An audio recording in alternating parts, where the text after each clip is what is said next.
자, 말씀 봅시다. 네. 누가복음 오늘 12장 13절에서 31절까지죠. 누가복음 12장 13절부터 21절까지죠. 네, 21절까지.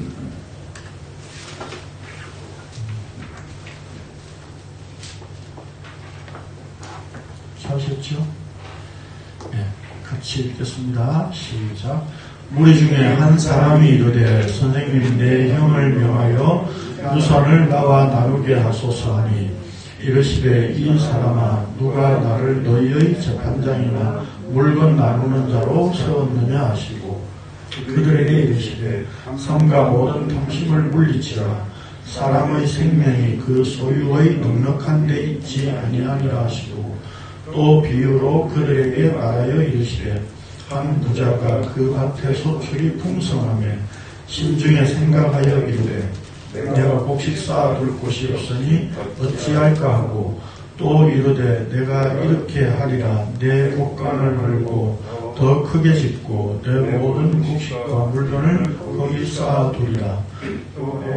내 영혼에게 이르되 영혼아 여러 해 쓸 물건을 많이 쌓아두었으니 드시고 먹고 마시고 즐거워하자 하리라 하되 하나님은 이르시되 어리석은 자여 오늘 밤에 내 영혼을 도로 찾으리니 그러면 내 준비한 것이 누구의 것이 되겠느냐 하셨으니 자기를 위하여 재물을 쌓아두고 하나님의 때에 대하여 부유하지 못한 자가 이와 같으니라.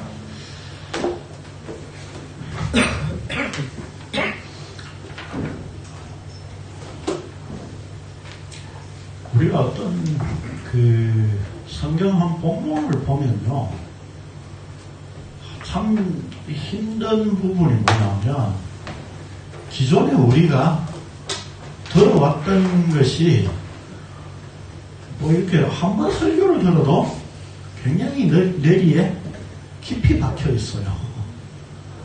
왜 그럴까요? 왜 그럴까요? 그 이유를 생각해 보신 적 있습니까?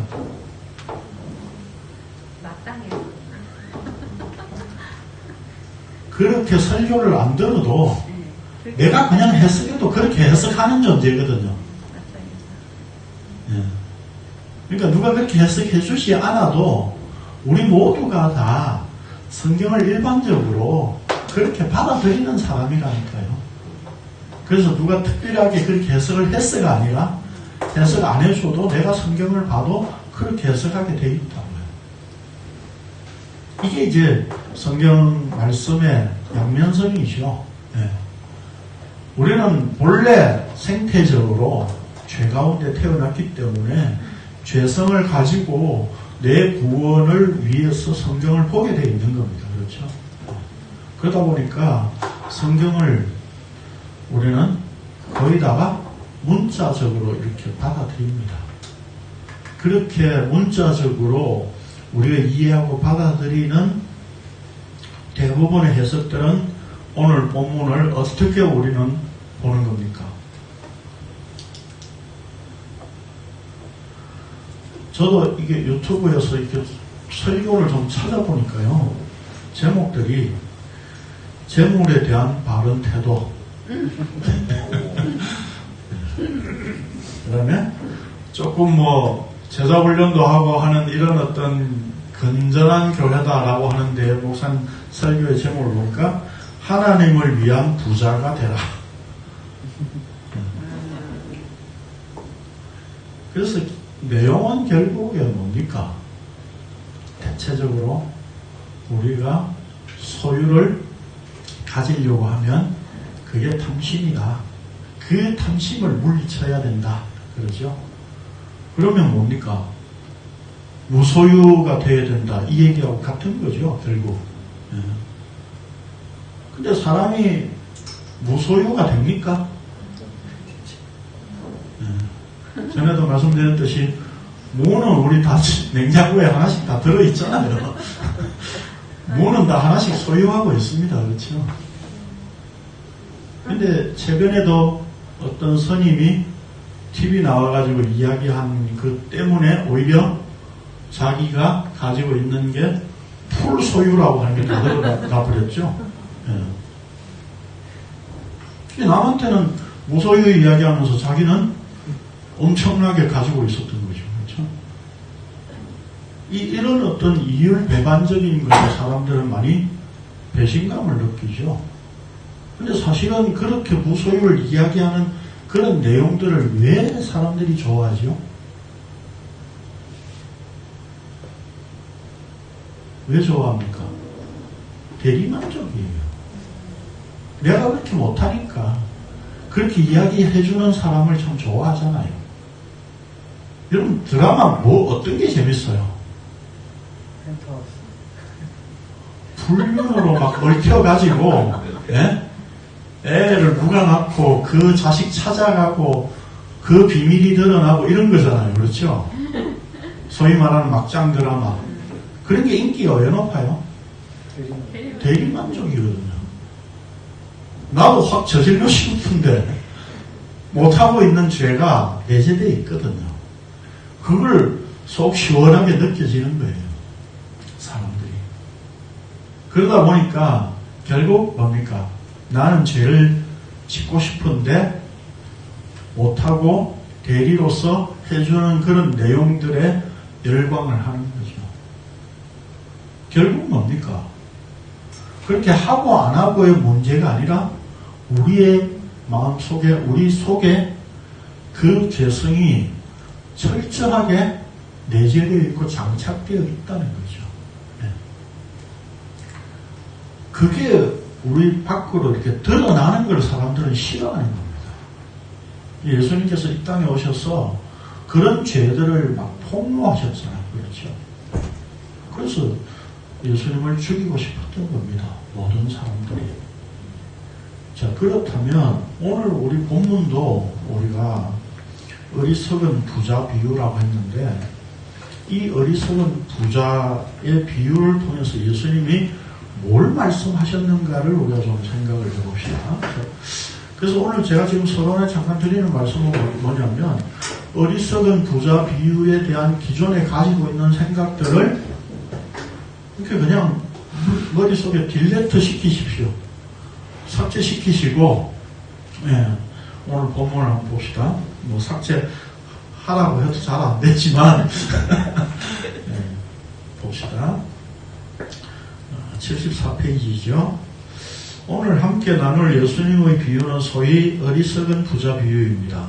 이 비유도 세상에서 돈을 가지는 탐심이 문제이며 그 탐심을 버리고 하나님을 잘 섬겨야 한다는 비유라고 대부분 이해합니다. 그래서 마태복음 6장 19절에서 20절을 인용하면서 우리의 보물을 땅에 쌓아두지 말고 하늘에 쌓아두어야 한다는 교훈으로 생각을 합니다. 그래서 하늘에 쌓아두는 방식이 뭡니까? 헌금이죠. 이런 것도 보면 참 굉장히 웃겨요. 우리가 지금 이제 보니까 옛날에는 또 맞는 줄 알았잖아요. 그렇죠? 예. 우리가 뭐 돈을 하나님께 이렇게 뭐 던져드리는 것도 아닌데 우리는 교회에다 헌금하면 하늘에 보물을 쌓아두는 거라고 생각하는 거죠. 사실은 교회에서 다 쓰는데. 그러나 예수님이 말씀하신 모든 비유는 항상 제가 말씀드리는 거죠. 천국 비유입니다. 그렇죠? 좀 더 정확하게 표현하면 뭡니까? 하나님 왕국 비유. 네. 단순히 우리들은 탐심을 가지고 이런 식으로 죄짓지 말고 교회에 헌금을 많이 하여 하늘에 보물을 쌓는 교인이 되어야 한다는 그런 가르침으로 주신 것이 아닙니다. 하나님 나라를 비밀을 나타내신 비유라는 겁니다. 그러니까 우리가 천국 비유라고 하니까 기존에 우리가 이렇게 해석하는 것도 보물을 하늘에 쌓아두는 이게 바로 천국이야. 이런 식으로 이제 포장을 많이 했었죠. 예. 예수님께서 이 비유를 말씀하시게 된 동기를 보면 무리 중에 한 사람이 이르되 선생님 내 형을 명하여 유산을 나와 나누게 하소서 라고 한 것을 보면 어떤 한 사람이 유선 문제로 인해 부당하다고 생각하여 그 억울함을 예수님께 찾아와서 호소한 것에 기인합니다. 신명기 21장, 민수기 27장 이런 데 보면 상속에 관한 율법의 규례가 명시되어 있습니다. 여기 신명기 21장을 찾아보면 장자의 상속권에 대한 겁니다. 그러니까 그 어떤 사람이 아내가 둘이 있는데 하나는 사랑하고 하나는 별로 사랑하지 않는 아내가 있는데 사랑하지 않는 아들에게서 먼저 난 장자가 있다. 그럼 그걸 장자로 인정하고 그 장자권을 넘겨줘야 되는 뭐 이런 내용이에요. 어떻게 보면 우리와 하는 관계 없죠. 왜요? 우리는 아내가 둘이가 아니니까. 관계없는 율법처럼 생각되어지지요. 그럼 성경에서 이런 상속에 대한 걸 통해 가지고 뭘 말씀하려고 할까요? 천국을 상속받는 것에 대한 설명이고 그 천국을 우리가 유업으로 어떻게 받느냐 하는 것을 이야기하려고 하는 율법들이에요. 그것도 역시 그러니까 천국이신 예수 그리스도를 설명하고 보여주는 율법인 거죠. 네. 그 다음 민수기 27장에 보면 슬로보아스의 아들들이 없는데 우리한테는 왜 기업을 안 주느냐 라고 하는 문제 때문에 이제 모세에게 하니라 모세가 하나님께 기도했더니 걔들 말이 맞다. 걔들도 기업을 줘라. 그 말은 무슨 뜻입니까? 결국 우리가 이 땅에서는 남녀를 구분해가지고 우리가 어떤 상속을 남자 중심으로 하지만 여자들에게도 준다는 이야기는 뭡니까? 결국은 우리는 다 남녀가 하나라는 얘기예요. 그렇죠? 네. 그런 점에서 그들에게도 딸들에게도 기업을 주라는 이야기는 오늘 우리가 하나님의 아들됨이라고 하는 의미는 우리는 여자이기 때문에 거기서 제외된다. 그런 의미가 아니라는 뜻이죠. 그렇죠? 네.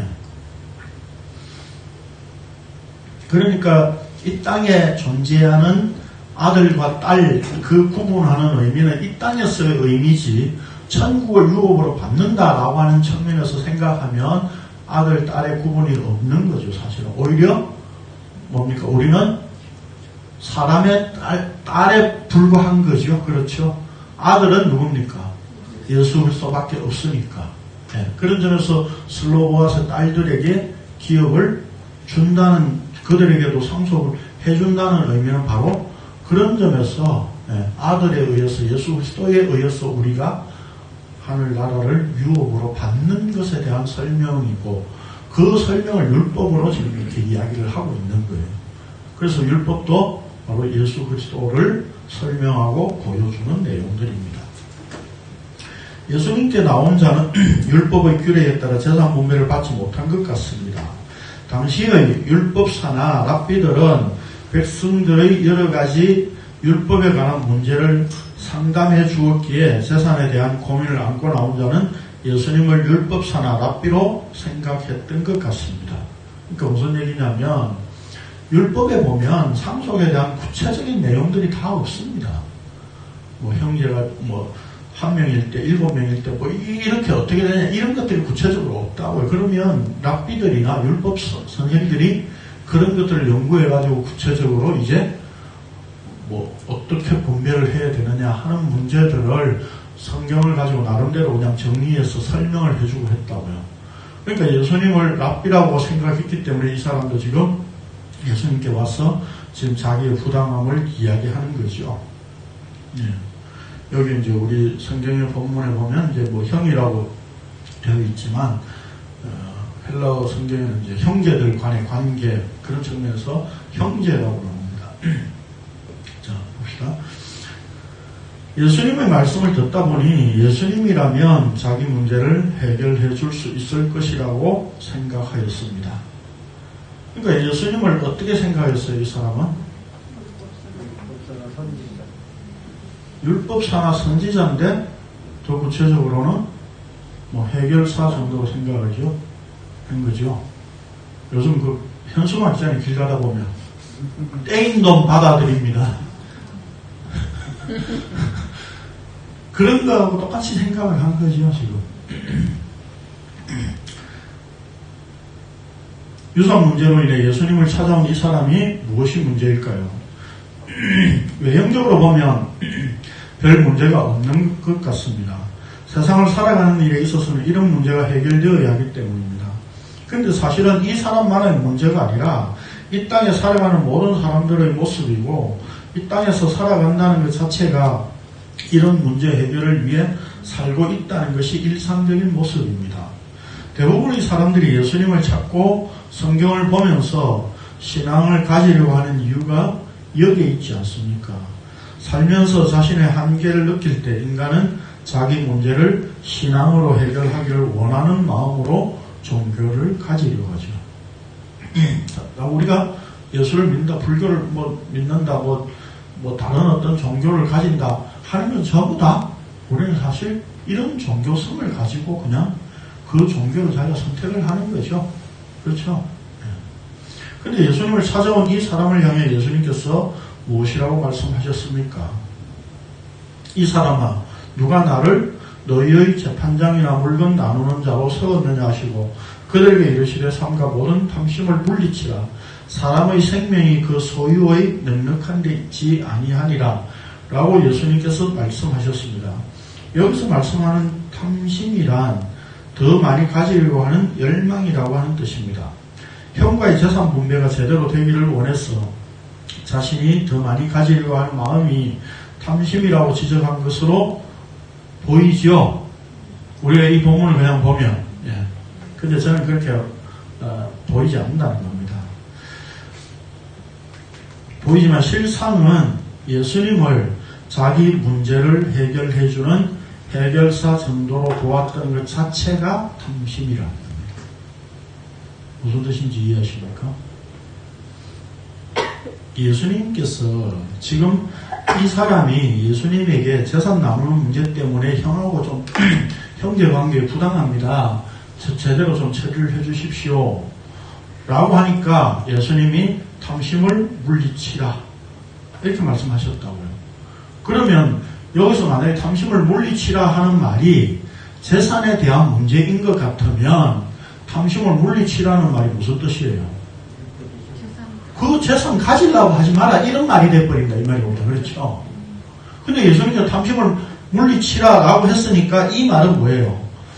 네가 나를 재산 나누는 존재로 나를 믿고 나를 따르려고 그 탐심을 가지고 있다. 그 얘기를 하고 있는 거예요.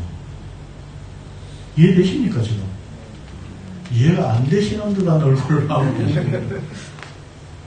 그러니까 유산에 대한 탐심을 예수님 말씀하신 게 아니라 네가 나를 재산 나누는 그런 하나님으로 rab비로 생각하는 그게 탐심이야 이 말이에요. 그러니까 우리가 사실 어떤 종교를 가진다는 것 자체도 이런 탐심에 의해서 출발하는 거잖아요. 그렇죠? 그래서 예수가 자기한테 많은 복을 줄 거다라고 하는 그런 탐심. 그러니까 사실은 복 자체에 대한 관심보다도 예수에 대한 그 관심이 탐심이야 이 말이에요. 여러분 지금 이게 지금 관점이 달라졌어요. 그렇죠? 예. 그건 제가 또 좀 이따가 설명을 또 구체적으로 드릴게요.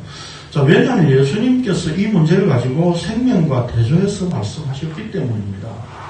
이 사람의 문제는 생명이신 예수님이 자기 앞에 계시지만 그분을 생명으로 보지 못하고 자기 소유의 넉넉함의 생명이 있다고 생각하고 그 문제를 예수님이 해결해 주기를 원한 것입니다. 그러니까 이 사람의 생명은 어디에 있다는 겁니까? 자기 재산 문제를 해결해 주는 예수. 그게 생명이라고 봤다 이 말입니다. 인간은 언제나 이런 탐심으로 종교를 가집니다. 그렇기 때문에 인간이 생각하고 가지는 종교는 모두 자기 중심적으로 자기 문제 해결을 위한 신앙으로 짜여집니다. 오늘날 많은 사람들이 교회를 찾고 예수님을 믿으려고 하는 마음은 이런 탐심에서 벗어나지 않습니다. 그래서 바울 사도는 골로새서 3장 5절에서 그러므로 땅에 있는 지체를 죽이라. 곧 음란과 부정과 사욕과 악한 정욕과 탐심이니 탐심은 우상숭배니라 라고 하였습니다. 이어서 예수님께서 어리석은 부자에 대한 비유를 말씀하시는데 이제 이 비유의 내용인즉 한 부자가 밭에 소출이 많아지자 곡간을 흘고 더 크게 지어 모든 곡식과 물건을 쌓아두고 내가 내 영혼에게 이르되 영혼아 여러 쓸 물건을 많이 쌓아두었으니 평안히 쉬고 먹고 마시고 즐거워하자 라고 하여서 하나님께서는 이렇게 말씀하십니다. 어리석은 자여 오늘 밤에 내 영혼을 도로 찾으리니 그러면 내 준비한 것이 누구의 것이 되겠느냐. 엄밀히 말하자면 부자의 이 마음이 죄악된 것이라고 할 수 있겠지만 일반적인 세상의 사고방식으로 보자면 하나도 문제 삼을 만한 것이 될 수 없습니다. 왜요? 왜요? 아니 소출이 많아져가지고 지금 곡식이 엄청나게 쌓이는데 창고를 지어서 넣어놓는 거는 지극히 그냥 세상에서는 당연한 일이잖아요. 그렇죠? 그 뭐 곡식이 엄청나게 있는데 창고가 없어가지고 피 맞도록 그냥 밖에 이렇게 내두는 사람은 없다는 말입니다. 이런 어떤 것은 세상에서 보면 그냥 뭐 정상적이라기보다는 그냥 일반적으로 다 이렇게 하잖아요. 그렇죠? 이렇게 되어지는 일입니다. 자, 이것이 문제라면 오늘날 우리가 보험을 들고 연금으로 노후를 준비하는 것이 문제라고 할 수 있을 겁니다. 그래서 옛날에 뭐 어떤 분들은 보험도 들지 마라 뭐 그런 이야기를 했는데 제가 그 보험 영업을 한 사람입니다. 노후를 받으시라고 위험에 대한 리스크를 보험으로 대비하시라고. 그래서 보험과 복음은 세상 사람들이 가지는 관심은 같다고 보여집니다. 천국도 그렇게 복음을 가지고 보장된 어떤 것으로 만들려고 하는 그 복음을 우리가 소유하고 있어요. 그렇기 때문에 복음을 보험과 같이 생각한다는 겁니다. 대부분의 사람들은.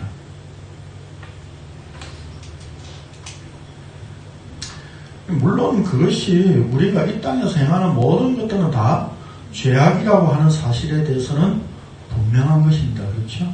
그것 자체가 죄긴 맞습니다. 죄입니다.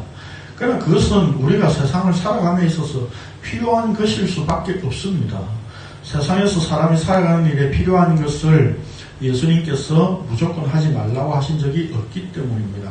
그렇다면 예수님께서 지적하고 폭로하고자 하신 것이 무엇일까 하는 것이 이제 우리가 지금 찾아보고 생각해야 할 중요한 핵심적인 내용입니다. 여기서 어리석은 자란 무지한 자이며 지혜 없는 자이고 또 우둔한 자고 미련한 자입니다. 이 전부 어리석은 자는 미련한 자 이게 다 같은 의미로 쓰고 있다 이 말입니다.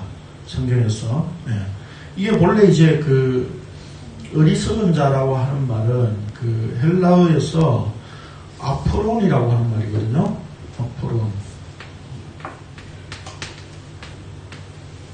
아프론인데 이 말이 붙은 합성어예요. 아와 프렌.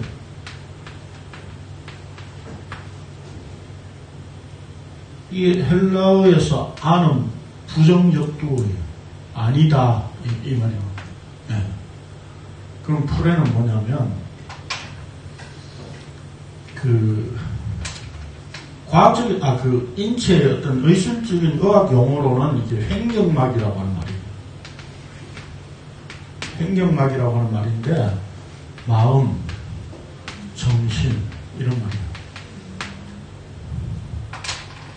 그러니까 횡격막 구분이 없는 상태가 되면 어떻게 됩니까? 이 사람이 아니잖아요, 그렇죠? 이 내장이 구분이 안 되고 합쳐져 버리는 상태. 이 마음, 이 정신이 구분이 안 된 상태, 아닌 상태, 제정신이 아닌 상태 그 말이잖아요. 부정적 두어니까. 그런 사람을 어리석은 자라고 이야기한다 이 말입니다. 이 어리석은 자의 말 헬라어 단어 뜻은 이제 그런 말이다 이 말입니다. 근데 성경에 보면 시편 14편, 뭐 53편 이런 데 보면 어리석은 자는 그 마음에 이르기를 하나님이 없다 하는도다 라고 하였습니다. 결국 성경에서 말씀하는 어리석은 자란 하나님을 없다고 여기고 살아가는 자를 말합니다. 또한 본문에서 물건이라고 하는 말은 여기 부자가 그랬잖아요. 내 영혼아 여러 해 쓸 물건을 많이 쌓아두었으니 그랬잖아요. 이 물건이라고 하는 말은 헬라어로 아가도스예요. 많이 들어보셨죠? 아가도스는 뭡니까? 선한 것이라는 뜻입니다. 그러니까 이 부자가 지금 우리 성경에 자꾸 이렇게 재물, 유산 문제로 자꾸 이야기를 했기 때문에 이렇게 자꾸 번역을 해놨어 그러는데, 여기서 물건을 쌓아두었다 이 말은 물건을 진짜 쌓아두었다 이 말이 아니라, 이 부자가 하는 말은 내가 선한 것을 많이 쌓아놨다 이렇게 이제 본다는 겁니다. 예.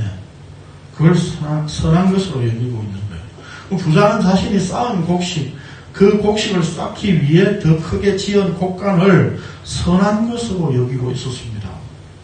즉 부자는 하나님이 없다고 생각하기 때문에 자기 자신이 모든 것의 중심이고 자기가 쌓은 것을 선으로 여기고 있다는 의미입니다. 결국 부자에게 하나님은 오로지 자신이 쌓은 선이 하나님이었던 겁니다. 그러니까 이 부자가 재물을 많이 쌓았기 때문에 지금 잘못됐다, 어리석다 그렇게 말을 하는 게 아니다 이 말입니다. 네. 자기가 쌓아놓은 그 재물을 보고, 곡식 이런 걸 보고, 아 내가 선을 많이 쌓았다 이렇게 생각한다 이 말입니다. 제가 이렇게 말하니까 감이 잘 안 오죠. 그런데 제가 이렇게 표현해 볼게요. 여러분 오늘 내가 회사에 출근했는데 엄청난 보너스가 많이 나왔어. 갑자기 성과급이라고. 아 내가 그 일에 엄청나게 노력과 힘을 쏟아 부었기 때문에 그 결과를 만들어냈고 그 성과급을 나한테 준 거구나 라고 생각한다 이 말입니다. 그러면 그게 뭡니까? 내가 복을 받을 짓을 했구나 이 말이죠. 그렇죠?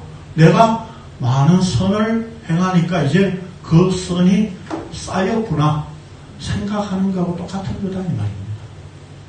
그러니까 우리가 예수를 믿어서 천국 간다 이렇게 하니까 내가 예수 믿어서 천국 간다는 것도 결국 내가 예수를 잘 믿어서 내가 천국을 갈 수 있다고 생각한다는 거죠. 그게 내가 쌓은 선이에요. 그러니까 여기서 말하는 것은 재물이 아니에요. 네, 예수님 말씀하신 이 비유에서. 네. 77페이지 봅시다. 그래서 비유에 대한 마무리를 예수님께서 이렇게 말씀하셨습니다. 자기를 위하여 재물을 쌓아두고 하나님께 대하여 부유하지 못한 자가 이와 같으리라 그랬어요. 근데 여기에 이제 제가 아까 왜 지금 예수님을 해결사로 보는 그게 소유에 대한 탐심이 아니라 예수님을 오히려 해결사로 보는 그게 탐심이라고 얘기를 했느냐 하면, 여기 지금 예수님이 말씀하신 이 비유에서, 자, 본문 봅시다. 14절에 보면 예수님께서 이렇게 말씀하셨죠. 이 사람은 누가 나를 너희의 재판장이나 물건 나누는 자로 세웠느냐 하시고 그랬잖아요. 여기 헬라어 성경에는 물건이라는 말이 없습니다. 그러니까 누가 나를 나누는 자로 세웠느냐 이 말이에요. 네 거 나누는 자로 세워진 게 아니야 이 말입니다. 그러니까 물건이라고 하는 말 자체는 없어요. 그러니까 예수님은 처음부터 지금 이 사람에게 지금 말씀하실 때에 물건, 재산, 소유 그걸 지금 초점을 두고 말씀하신 게 아니다 이 말입니다. 그런데 부자 역시 비유에 나온 등장하는 부자 역시 쌓아놓은 것이 우리 성경에는 그냥 물건이라고 뭐 이렇게 해놨지만 실제는 물건에 내가 선한 것을 많이 쌓았다 이렇게 표현한 말이다 이 말입니다. 그리고 또 그 다음에 나중에 나오지만 21절에 보면 자기를 위하여 재물을 쌓아두고 그랬잖아요. 여기 재물이라고 하는 말이 헬라어 성경에는 안 나옵니다. 그러니까 이 해석을 하면 뭡니까? 그냥 읽으면 자기를 위하여 쌓아두고 하나님께 대하여 부유하지 못한 자가 이와 같으리라 그랬잖아요.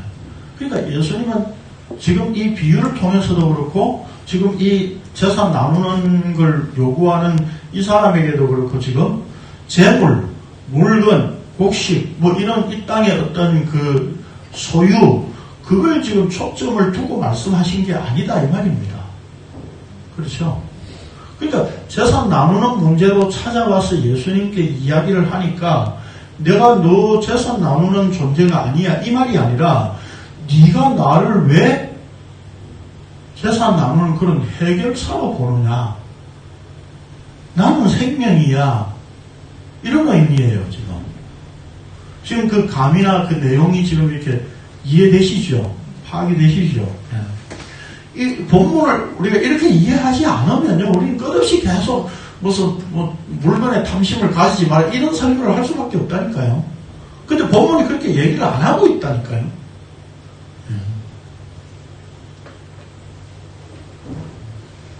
예수님은 어리석은 부자에 대한 비유를 말씀하시면 결국 하나님이 어떤 분이신가를 나타내셨습니다.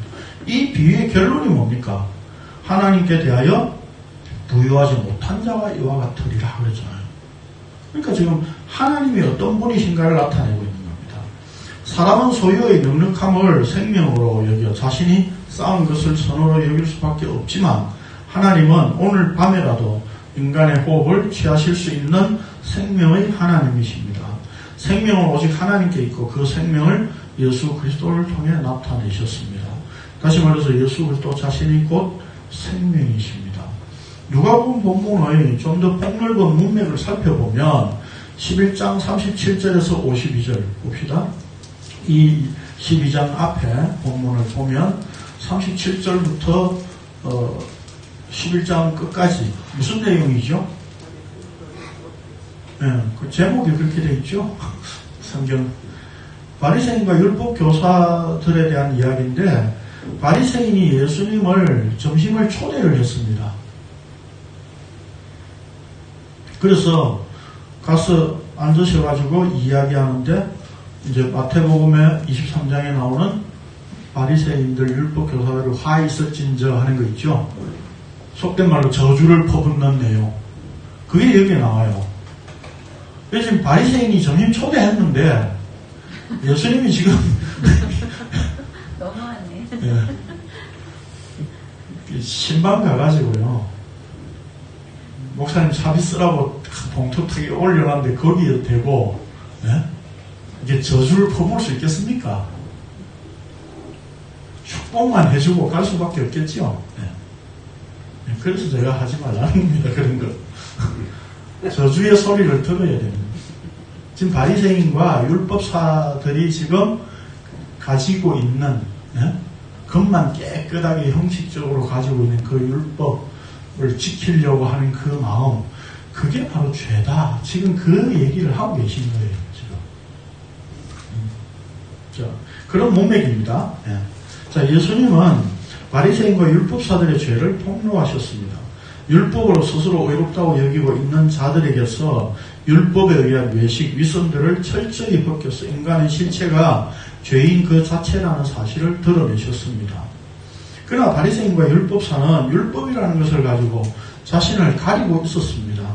그래서 죄인된 실체를 보여주시기 위하여 제물이라는 모티브를 가지고 하나님을 대적하고 생명이신 예수 그리스도를 무시하는 인간의 죄악상을 말씀하신 겁니다. 인간은 율법으로 자신을 가리며 살고 있었는데 제물이 주어지니 인간의 탐심이 다 드러나게 되었습니다. 무슨 얘기인지 이해되시죠?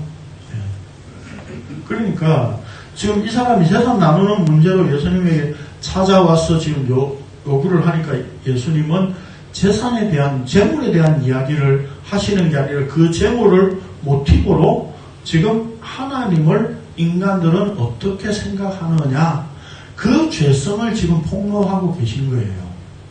그러니까 이 어리석은 부자가 내가 물건을 많이 쌓아두었다 하는 말이 헬라어 성경에는 내가 선한 것을 많이 쌓아두었다. 이 말은 무슨 말입니까? 내가 착한 짓을 이만큼 많이 해놓고 지금 쌓아두고 있으니까 내가 천국 못 간다는 건 말이 안 돼. 이런 사고방식이다 이 말입니다. 그래서 어리석은 자라고 하는 말은 뭐예요? 하나님이 없다고 하는 자다 이 말입니다. 그러면 이 부자는 지금 어떤 마음이에요? 하나님 없어도 내가 내 쌓은 선으로 얼마든지 내가 영생을 누릴 수 있다고 생각하는 사고방식이다 이 말입니다. 그런 사고방식. 그러니까 지금 재물을 많이 지금 추수 많이 해가지고 지금 참고 더 짓고 이걸 지금 문제 삼는 게 아니에요. 인간이 뭔가 자기 쌓으면 많이 소유하고 있으면 그게 자기가 복 받을 짓을 해서 그렇게 됐다고 생각합니다. 그게 인간이 가지는 선, 율법으로 과장된, 가장하고 있는 인간의 죄성. 그걸 지금 예수님이 폭로하고 계신 겁니다. 이 비유를 통해서. 어렵죠? 네. 뭐 그냥 문자적으로 뭐 이렇게 저렇게 해. 이러면 쉽잖아요. 그렇죠? 네. 예전부터 제 강론을 사람들이 자꾸 어렵다고 하는 그래서 목사님 어쩌라는 말입니까? 이거죠. 이렇게 해 저렇게 해 딱 부러지게 말씀해 주십시오. 아무리 재물을 쌓든지 말든지 그건 네 마음대로 해 이 말이라니까요. 지금 성경은. 예? 그래서 저보고 적용이 없다고 옛날부터 많이 그랬었어요. 예. 설교를 다 하고 이제 우리는 이렇게 살아야 됩니다. 저렇게 살아야 됩니다. 그렇게 다 말해줘야 된다고 생각한다는 거죠. 성경은 그런 이야기를 하고 있지 않습니다. 왜요? 인간은 뭘 행하든지 다 우리의 죄성을 드러내는 일들이 될 수밖에 없기 때문에. 그러니까 우리 기존 교회에서 주일 성수해 11조 해 하면 그대로 하면 되잖아요. 그냥 시키는 대로. 그러면 이제 나는 이제 보험 들어있어. 천국 가는 보험이 들어있어. 라고 하는 안전빵으로 생각한다는 겁니다. 근데 성경이 말하는 건 뭡니까? 그게 탐심이고 그게 죄야. 그렇게 이야기를 한다니까요. 네가 11조하고 주일 성수했어. 천국 영생을 네 것으로 만들려고 하는 그게 탐심이야. 그 얘기를 하고 있다니까요. 근데 오늘날 교회에서 그걸 자꾸 부추기고 있잖아요. 그렇죠? 이렇게 하십시오. 저렇게 하십시오. 그럼 우리의 행위로 그 율법적으로 행하는 그런 것들로 자기 스스로를 잔뜩 이렇게 치장하고 있잖아요. 그래서 믿음 좋은 사람은 어떤 사람이에요? 말씀대로 산다고 말하는 소위 말하는 사람. 그게 뭡니까? 주일 성수 잘하고 11조 잘 되고 목사님 잘 섬기고 교회 봉사하는데 안 빠지고 열심히 하고 성가대 하라면 성가대 하고 교사하라면 교사하고 예? 아우리치 가자고 하면 돈 내서 가고 이게 우리의 어떤 선한 행위 그게 있으면 그게 믿음 생활 좋다고 우리는 그렇게 인정해 왔었잖아요. 그렇죠? 근데 그게 우리가 쌓은 선이라고 나의 이 선한 것 이걸로 내가 천국 갈 수 있다고 여긴다는 거예요. 그 죄를 지금 폭로하고 계신 거예요. 예수님이. 그렇다면 그 탐심을 부리는 주체가 누구이며 탐심의 끝은 어디입니까? 결국 예수님께서 지적하시며 폭로하신 것은 인간은 자기 자신을 위하여 살고자 하는 마음 때문에 탐심이 있을 수밖에 없는 존재이며 그 탐심의 끝은 뭐라 그럴까요? 그 탐심의 칼끝은 하나님을 향해 대적하는 모습으로 있다는 것입니다. 그러니까 우리 인간은요 하나님을 이용해서라도 내 욕심, 내 탐심을 채우겠다는 것이 우리의 죄성입니다. 즉 사람은 자기 자신을 위해 모든 것을 하지만 그것의 한계를 느낄 때 하나님이라도 동원하여 해결하고자 하는 죄악을 드러내는 존재라는 의미입니다. 그러니까 우리가 교회 다 이렇게 찾아 나오시는 이유가 다 어디에 있습니까? 왜 우리 집이 이렇게 망해? 왜 이렇게 잘 안 돼? 우리 아들 이번에 대학 가야 되는데 기도하러 교회 오잖아요. 그것 때문에. 우리 교회들은 뭐 어머니를 위한 기도에 뭐 이렇게 연다고 거기에 대한 잔치를 또 만들어 주잖아요.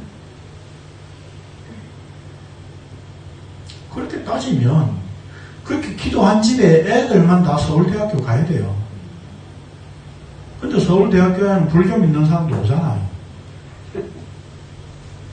그럼 불교에도 기도한다니까. 그러면 누가 더 기도를 세게 한 거예요?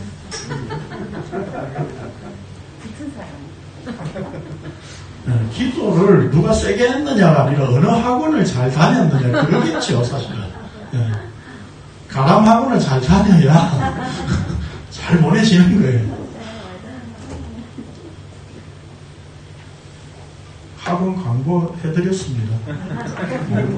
밥은 사겠지.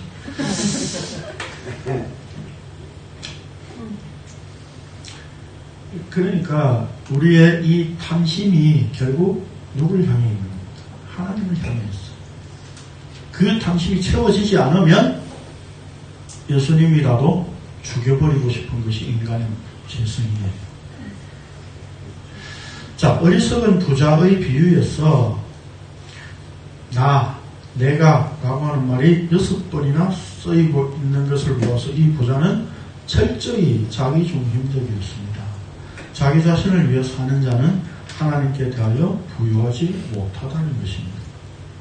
그러니까 이 본문의 이 비유에서 지금 말씀하고 있는 것은 재물과 하나님과의 대조가 아니라 자기 자신이라고 하는 힘, 나를 위하는 그 죄성, 그것과 하나님께 대하여 부요한 상태의 대조예요.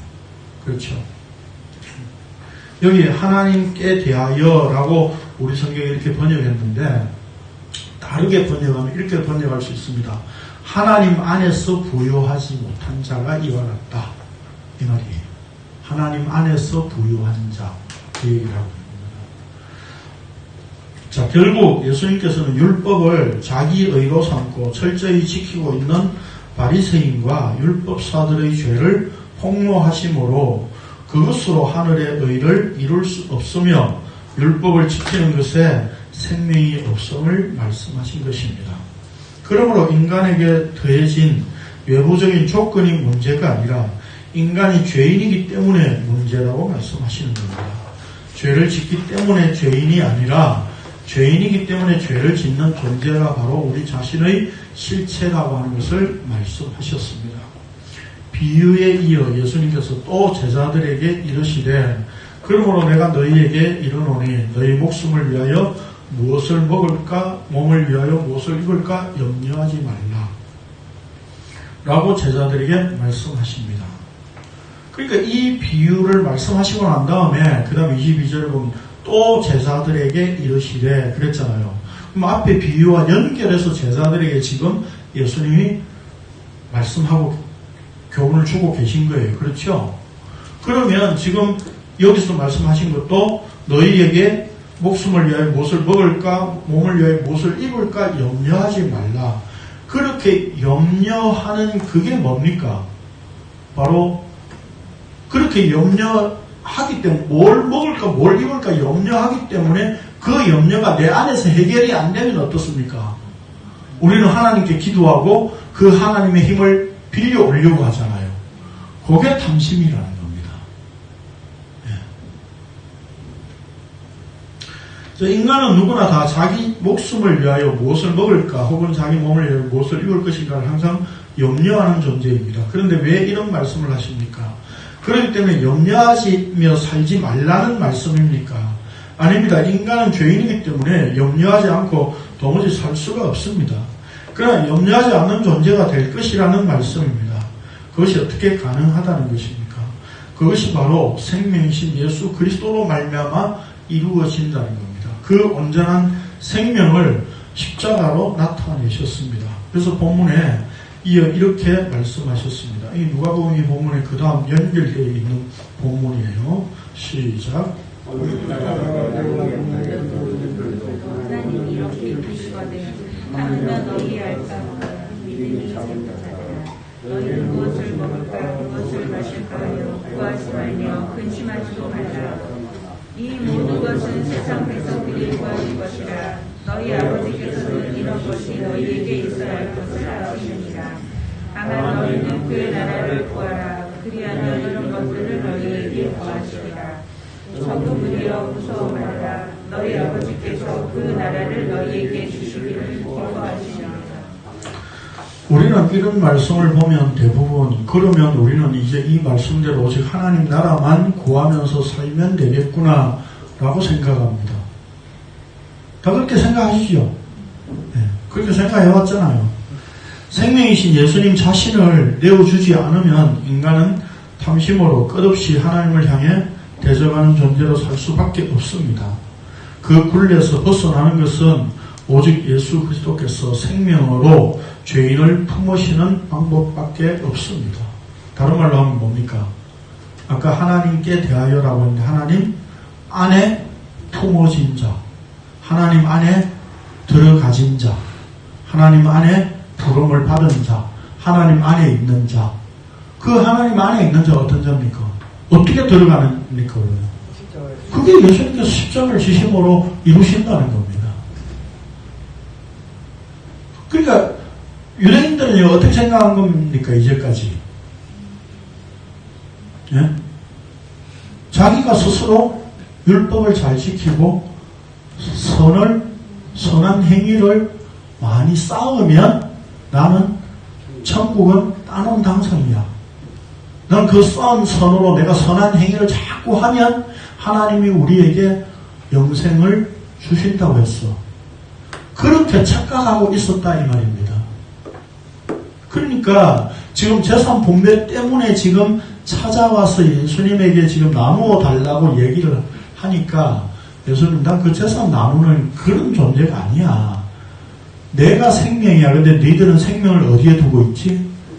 재산에 두고 있는 게 아니라 재산을 지금 많이 가지려고 하는 데 있어서 뭔가 인간의 한계가 오니까 그것을 예수님의 힘을 빌어서 이용하려고 하는, 다른 말로 하면 내 생명을 채우기 위해서 하나님까지라도 이용하는, 이게 인간의 탐심이라는 겁니다.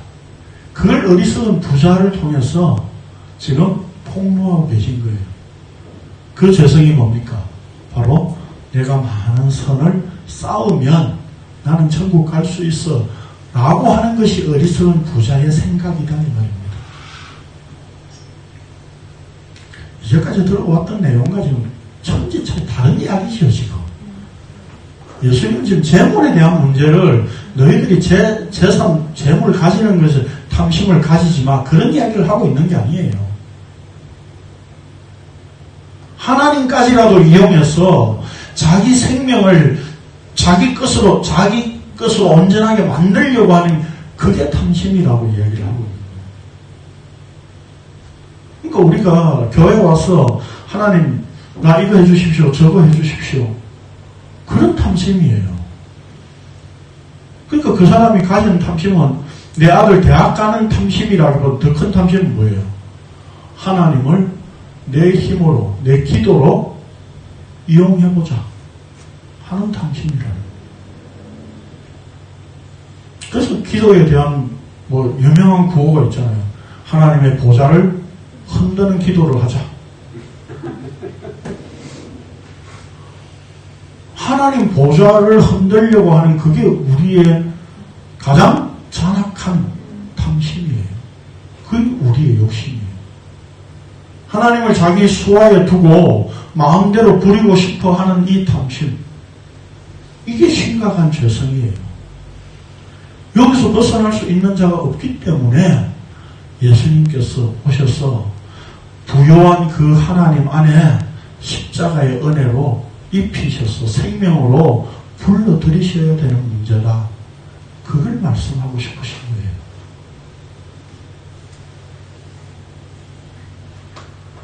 그러니까 탐심을 가진다는 게 문제가 아니에요. 그렇죠? 탐심을 가지는 것은 죄 아래에 있는 인간은 다 탐심을 그냥 가지게 돼 있어요. 그렇기 때문에 탐심을 가지는 그 주체인 내가 십자가로 죽지 않으면 안 된다 이 말입니다. 십자가에 예수 그리스도와 함께 죽어서 하나님 안에 있는 상태여야 부요한 상태가 된다는 겁니다.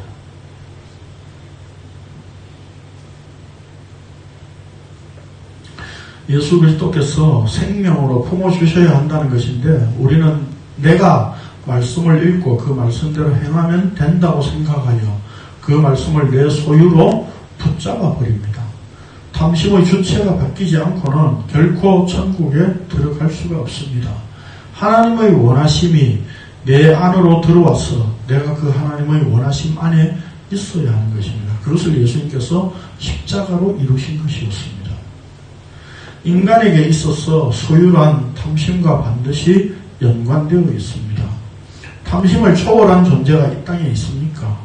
이 땅에 어느 누구도 탐심에서 자유로운 자가 있을 수 없습니다. 율법으로도 극복할 수 있는 것이 아닙니다. 우리는 복음을 알게 되면 그 복음조차도 지식으로 나의 소유로 삼는 자입니다. 복음을 소유하는 탐심을 가지고 있다니까 우리는. 그래서 우리는 계속 공부해가지고 자꾸 복음을 내 안에 더 이렇게 풍성하게 자꾸 가지려고 하잖아요. 복음은 공부해가지고 내 안에 자꾸 이렇게 저 소유로 쌓아둘 수 있는 게 아니에요. 그래서 우리는 자꾸 복음을 이렇게 공부해가지고 자꾸 강의 듣고 자주 강의 듣고 이렇게 해가지고 이렇게 자꾸 쌓아두는 선으로 생각을 하는 거예요. 복음조차도. 그렇기 때문에 제가 전에도 늘 말씀드리듯이 복음이 우리 안에 들어오면 너 복음 모르지 이렇게 나오는 게 아니라 복음에 의해서 내가 죽은 존재군요. 자기를 부인하는 모습으로 나타난다고. 그리고 자기를 부인하는 정도가 아니라 그 부인의 끝은 어딥니까? 자기 죽음이에요. 내가 죽어야 하는 존재고 나는 죽었습니다. 이 고백이 나올 수밖에 없는 겁니다. 그런데 우리는 복음을 알면 복음 모르는 사람한테 자꾸 가르쳐주고 싶죠. 예? 너도 이 하나님 이 소유해봐 라고 하는 탐심을 자꾸 부추기는 거하고 똑같잖아요. 복음 전하지 말라 그런 이야기가 아니에요. 제가 지금 드리는 말씀이 다른 사람한테 복음 말하지 마 그 얘기가 아니에요. 내가 내 지식을 가지고 소유한 이 복음을 자꾸 다른 사람한테 이야기가 주입시키려고 하는 그 탐심을 우리는 가지고 있다니까요. 그러면 그 탐심은 뭡니까? 하나님을 내 마음대로 복음을 전해줄 수 있는 존재로 만들 수 있다는 그 하나님을 이용하겠다는 마음, 그 탐심이 있다니까요. 나는 그 탐심이 아니라, 그런 탐심이 아니라 나는 복음에 의해서 내가 십자가에 내가 먼저 죽었습니다. 라고 하는 고백이 먼저 나와져야 되는 겁니다. 그래서 나는 아무것도 할 수 없는 존재다 라고 하는 이 고백이 나오는 겁니다. 이렇게 제가 강론을 하니까 사람들이 싫어하죠. 어쩌란 말입니까? 복음 전하란 말입니까? 전하지 말란 말입니까? 무슨 말이죠? 전하고 싶으면 전하고 전하기 싫으면 전하지 마세요. 제가 카페에 가졌던 그 우리 카페의 사원이 그거였잖아요. 하기 싫으면 관두든가. 결국 이뤘어요. 사원은 하기 싫으면 관뒀어요. 근데 중요한 건 뭡니까? 내가 하기 싫으면 복음이 안 전해진다고 생각하는 그게 문제인 거죠. 그렇죠?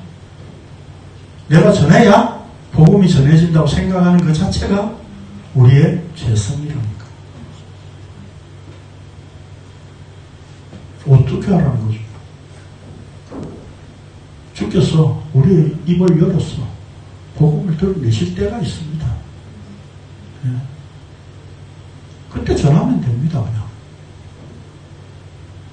전하게 되어지는 것, 그런 상태여야 된다는 겁니다. 이걸 십자가의 은혜로 만드셨다니까요. 그렇게요.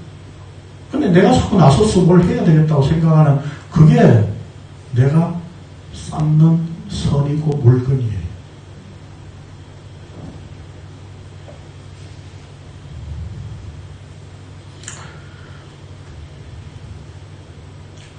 마지막 부분 좀 봅시다. 인간에게서 소유란 탐심과 반드시 연관되어 있습니다. 탐심을 초월한 존재가 이 땅에 있습니까? 이 땅에 어느 누구도 탐심에 자유로운 자가 있을 수 없습니다. 율법으로도 극복할 수 있는 것이 아닙니다. 우리는 복음을 알게 되면 그 복음조차도 지식으로 하여 소유로 삼는 자입니다. 그랬더니 예수님께서 이 땅에 오셨습니다. 하나님 아버지께서 그 나라를 주시기를 기뻐하신다는 것은 바로 이런 의미였습니다. 그러므로 본문에서 예수님께서 말씀하시는 명령어들은 우리에게 이렇게 살아야 한다고 당부하시는 말씀이 아닙니다. 그러니까 탐심을 물리치라. 그 말은 우리가 이렇게 살아야 된다 이 말이 아니라 주님께서 자기 백성들을 이런 모습으로 만드신다는 뜻입니다. 약속입니다. 이렇게 될 것이다 라는 예수님의 선언입니다. 그래서 예수님께서 십자가를 지셔서 이 일을 이루신다는 겁니다. 그러니까 탐심을 물리치고 하나님 안에 부요한 자로 만드시는 겁니다. 뭘로요? 예수 그리스도의 십자가 죽음으로. 내가 쌓은 선으로 하는 게 아니라 내가 선한 행위를 많이 해서 부요하게 되는 게 아니라 하나님께서 행하신 행위, 그 십자가의 은혜로 나를 하나님 안에 부요한 자로 만드시는 이게 십자가다. 그 일을 위해서 예수님이 오셨고 그것 때문에 지금 내가 십자가를 지러 갈 거야 이야기하는데 지금 인간들은 뭡니까? 재산 좀 나누어 주십시오. 이렇게 이야기한다. 그 말은 뭡니까? 오늘도 우리가 교회 와가지고 하나님 물질의 축복을 좀 주십시오. 그렇게 말하는 그 재산을 나눠 달라고 하는 자와 하나도 다를 바가 없는 우리의 종교성입니다.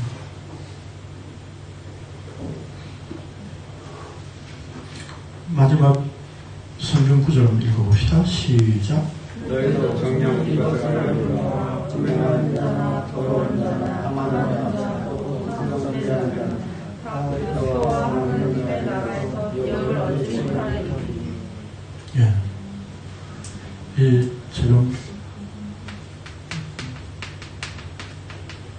재산 분배를 원하는 이 한 사람, 한 사람, 이 사람이 뭘 요구합니까? 예수님께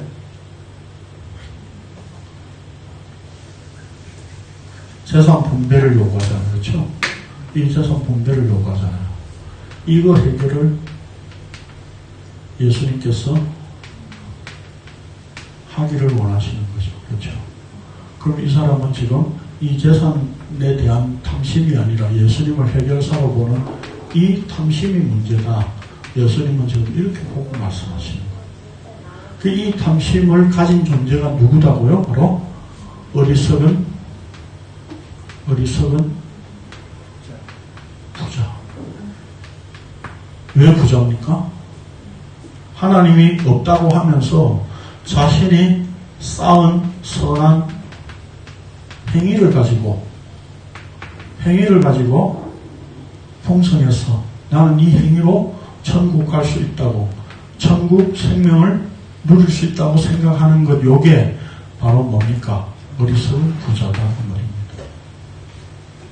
그러니까 결국 이 어리석은 부자의 탐심도 하나님을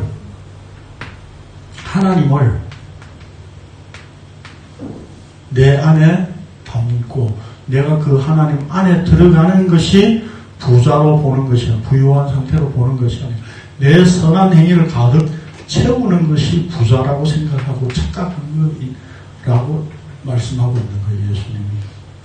그래서 하나님 안에 부유한 자는 뭡니까? 바로 이 탐심이 끊어지고 이런 선한 행위가 다 무너져 내리는 것. 이게 뭘로 하는 겁니까? 하나님의 행위. 그게 뭡니까? 십자가다 이 말입니다. 십자가로만 이 해결되어지는 문제다. 그 얘기를 하고 계신 거예요. 이 비유의 내용이 굉장히 심오하죠. 그냥 단순히 재산 추수 많이 해가지고 참고 더 짓고 지금 그걸 지금 탓하시는 문제가 아니에요. 네가 보험 들든지 노후연금을 마음대로 해놓든지 그건 네 마음대로 해 그냥. 그런데 그렇게 하면서 하나님을 자기 그 노후의 문제를, 위험에 대한 보상을 해줄 하나님으로 자꾸 기도하지만 그게 탐심이야. 그런 탐심을 가지고 안 가지고 문제가 아니라, 탐심이 아니라 부여하신 하나님 안에 들어가 있는 상태. 이게 부유한 상태다 이 말입니다. 이게 부자다 이 말입니다. 오늘 우리는 이 땅에서 날마다 어리석은 부자로 살아가고 있는 겁니다. 그럴 때에 주께서 십자가로 찾아오셔서 나와 함께 죽자. 나와 함께 죽자. 그래서 강제로 우리를 죽이신다고요. 왜요? 그게 하나님 안에서 부유한 상태가 되는 것입니다. 하나님 안에 부유한 상태가 된다는 게 자체는 바로 천국을 누리고 생명을 누리는 상태다 이 말입니다. 이 은혜를 오늘 우리가 십자가로 누리게 된 겁니다. 예수 그리스도의 행위로 얻게 된 거예요. 내 행위가 아니라. 내가 무엇을 행해서 복을 받았으면 내가 잘난 내 존재일 수밖에 없지만, 예수 그리스도의 십자가로 생명을 누리게 된 상태라면 나는 정말 아무것도 없는 존재구나, 나는 죽은 존재구나 라고 하는 고백이 나올 수밖에 없고, 오늘도 나는 쓰레기입니다. 나는 배설물입니다. 내가 죽어진 그 존재라고 하는 걸 알게 됐습니다. 그게 바로 십자가로, 그 십자가 은혜 때문에 오늘도 하루하루 이렇게 살아가고 그 십자가의 길을 갈 수 있는 상태가 부유한 상태인 것을 고백하는 그런 성도로 사는 여러분, 우리가 될 수 있기를 원합니다. 기도하겠습니다. 거룩하신 주님 감사합니다. 우리는 성경 본문을 보면서도 우리의 관심이 재물에 대한 것이었기 때문에, 이 땅에 물질의 것에 있었기 때문에 성경을 물질의 것으로들 볼 수밖에 없었습니다. 그러나 우리의 탐심이 물질에 대한 문제가 아니라 하나님을 나의 수호에 부리며 그 하나님을 내 마음대로 이용하려고 하는 해결사 정도로 여기는 이 하나님을 향한 이 탐심이 우리의 죄성의 극치인 것을 오늘 확인하였습니다. 그래서 하나님께서 이 땅에 십자가를 꽂으셨습니다. 그 십자가에 탐심을 가진 존재가 죽었고 주와 더불어 살아가 생명을 누리고 하나님 안에 부유한 상태로 만드신 이것이 하나님의 은혜임을 오늘도 말씀으로 확인하고 감사와 찬양을 주께 돌릴 수밖에 없습니다. 우리가 하루하루 살아가는 일들도 바로 이 십자가의 길을 가는 것임을 다시 한번 확인하고 이 은혜를 품고 살아가는 저희들 되게 하여 주옵소서. 예수님의 이름으로 기도합니다.